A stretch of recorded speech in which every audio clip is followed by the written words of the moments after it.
Praise the lord, shalom to everyone. ప్రభు అయిన యేసుక్రీస్తు నామంలో మీ అందరికీ నా శుభాభివందనములు మరియు నూతన సంవత్సర శుభాకాంక్షలు అండి.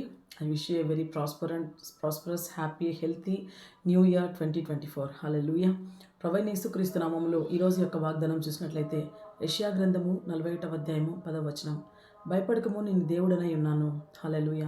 మరి సంవత్సర ప్రారంభంలో 2వ తేదీ ఎందుకు ఈ వాక్యం చెప్పబోతున్నానంటే అండి, ప్రతి ఒక్కరు కూడా ఈ రోజు నుంచి ఇంక స్టార్ట్ అవుతుంది December 31st వరకు కూడా, అంటే ఈ ఎండింగ్ వరకు కూడా భయం భయం భయం భయం, ప్రతిదానికి భయం. దేనికి భయపడాలో తెలియదు, దేనికి భయపడకూడదు తెలియదు.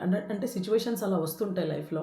కానీ దేవుడు ఇచ్చినటువంటి మాటని మీరు జ్ఞాపకం చేసుకునండి, ప్రార్థన చేయండి. ఖచ్చితంగా దేవుని యొక్క మహిమను చూస్తారు. మరి విడిచిపెట్టాల్సినటువంటి కార్యక్రమాలు మన జీవితంలో ఇంతవరకు నాటుకుపోయి పెకిలించబడినటువంటి సిచ్యువేషన్స్ ఏవైతే ఉన్నాయో వాటన్నిటి నుంచి కూడా బయటికి రండి. దేవుని కృప ద్వారానే మనం బయటికి రాగలం.